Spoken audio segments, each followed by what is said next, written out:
भारत माझा कधी कधी देश आहे. माझ्या देशापेक्षा माझ्या जातीवर, माझ्या धर्मावरच माझे प्रेम आहे. माझ्या धर्मातील, जातीतील लोकच माझे बांधव आहेत. माझ्या धर्म जाती रिलेटेड परंपराचा मला सार्थ अभिमान आहे. तुम्हाला वाटेल ही कोणत्या प्रकारची प्रतिज्ञा, आणि ही प्रतिज्ञा काय खरी आहे का? बिलकुल नाही. ही प्रतिज्ञा नक्कीच खरी नाही. पण सध्याला देशातील स्थिती पाहता किंवा राजकीय वातावरण पाहता आपण या स्थितीकडे नक्कीच वाटचाल करत आहे. सर्वप्रथम व्हिडिओ सुरुवात करण्याच्या आधी सर्व भारतीयांना आपल्या स्वातंत्र्य दिनाच्या लाख लाख शुभेच्छा. हा भारतीय स्वातंत्र्य दिन चिरायू करणे हे आपल्या हातात आहे.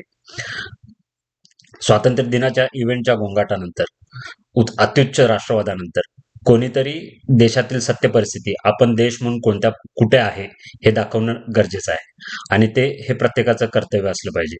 आणि तेच कर्तव्य तेच एक सजग नागरिक म्हणून मी हे कर्तव्य बजावतोय. आणि अशा प्रकारचे कर्तव्य बजावणारे लाखो नागरिक आपल्या देशामध्ये आहेत. आणि ती एक प्रकारची देशभक्तीच आहे.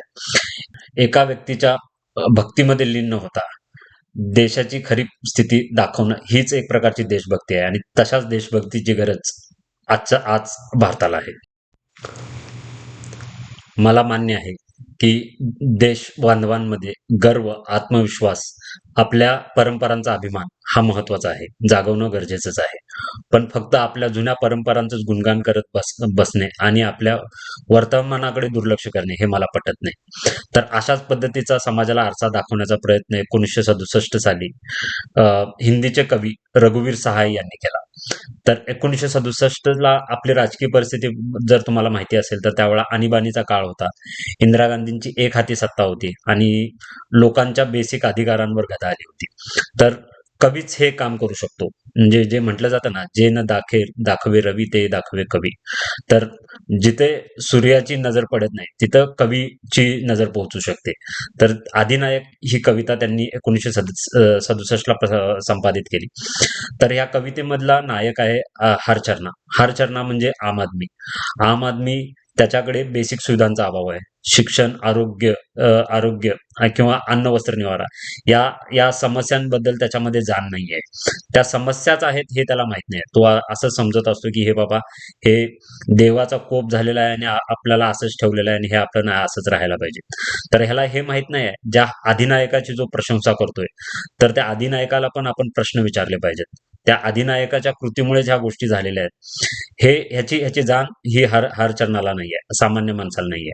आपण असं म्हणू शकतो की आपल्या जनाला नाहीये आणि गणाला नाहीये. जनगण म्हणजे लोकांचा समूह, जो फक्त अधिनायकाच्या प्रशंसेतच गुंतलेला आहे. आणि ते अधिनायकालाही तेच हवं आहे. अधिनायकाला जनगण जागृत झालेला बिलकुल नको आहे. कारण की जनगण जेव्हा जागृत होतो तो प्रश्न विचारतो. तर त्या अधिनायकाला काय पाहिजे? एक सुरामध्ये जनगणाने त्याची प्रशंसा केली पाहिजे. पण त्याच जनगणामधील एक स्वतंत्र विचार उठला किंवा एक स्वतंत्र आवाज उठला, तर तो आवाज ऐकण्याची सुद्धा हिंमत ह्या अधिनायकांमध्ये नाहीये. तर ती परिस्थिती 1967ला पण होती आणि ती परिस्थिती ही आता पण आहे. तर बघा, मी आधी म्हटलो ना, जे न देखे रवी ते दाखवे कवी. तर इतके दूरदृष्टी आणि हे समाजाचा भागच आहे की जो सत्तेत सदा सर्वदा राहतो, तो इतका मग्रूर होऊन जातो की त्याला सामान्य जनगणाचा आवाज ऐकण्याची थोडीशीही उसंत नसते किंवा ऐकणं हे त्याच्यासाठी प्रायोरिटी नसते. त्याला आरसा दाखवण्याचं काम ह्या अधिनायक कवितेतून झालेलं आहे. आणि त्याच्यातून इनडायरेक्टली त्यांनी एक व्यंगात्मक कटाक्ष हे अधिनायकावर पण टाकलेलं आहे.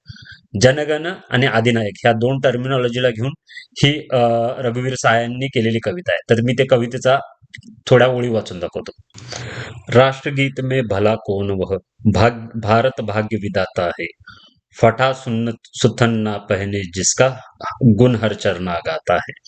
तर सुरुवातीच्या कडव्यामध्ये कवी म्हणतायत की राष्ट्रगीतामध्ये ज्याला भारत भाग्यविधाता म्हटले जाते, तो कोण आहे? जो फाटक्या कपड्यांनिशी ज्याचं गुणगान जो हरचरणा गातोय, तो असा भारत भाग्यविधाता आहे तरी कोण?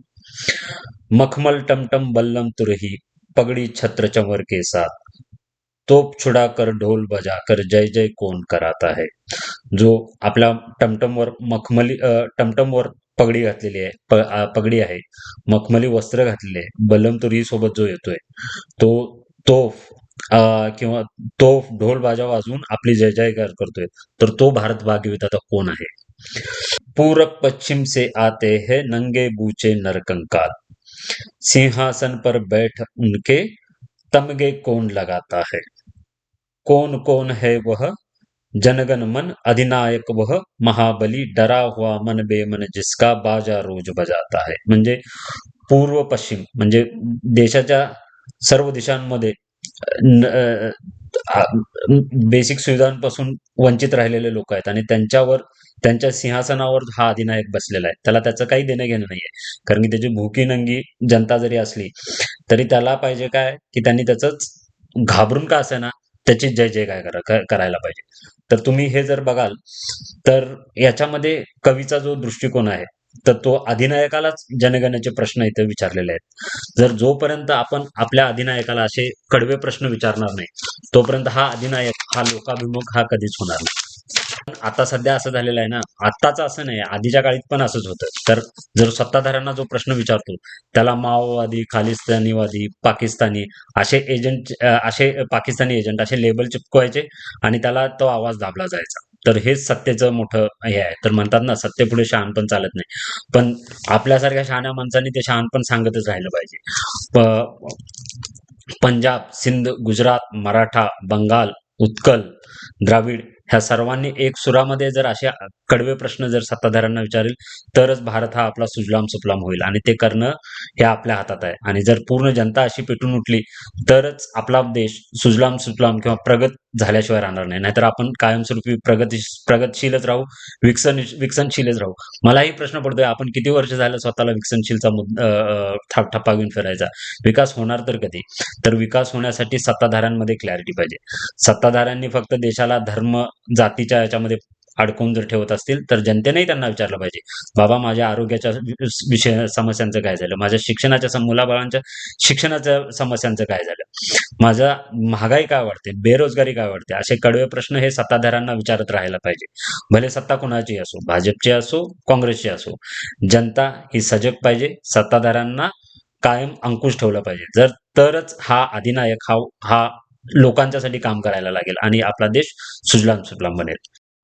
या व्हिडिओमध्ये मांडलेल्या प्रत्येक मताशी तुम्ही सहमत असलेच पाहिजे असे जरुरी नाहीये. तुमची काही वेगळी मतं असू शकतात. तुम्हाला काही वेगळा विचार असू शकतो. तुम्ही तो विचार नक्कीच कमेंटच्या माध्यमातून मला कळवत राहा. जेणेकरून परिसंवाद घडत राहील आणि एक समाज म्हणून आपण प्रगतीच्या दिशेने वाटचाल करत राहू. जय हिंद, जय महाराष्ट्र.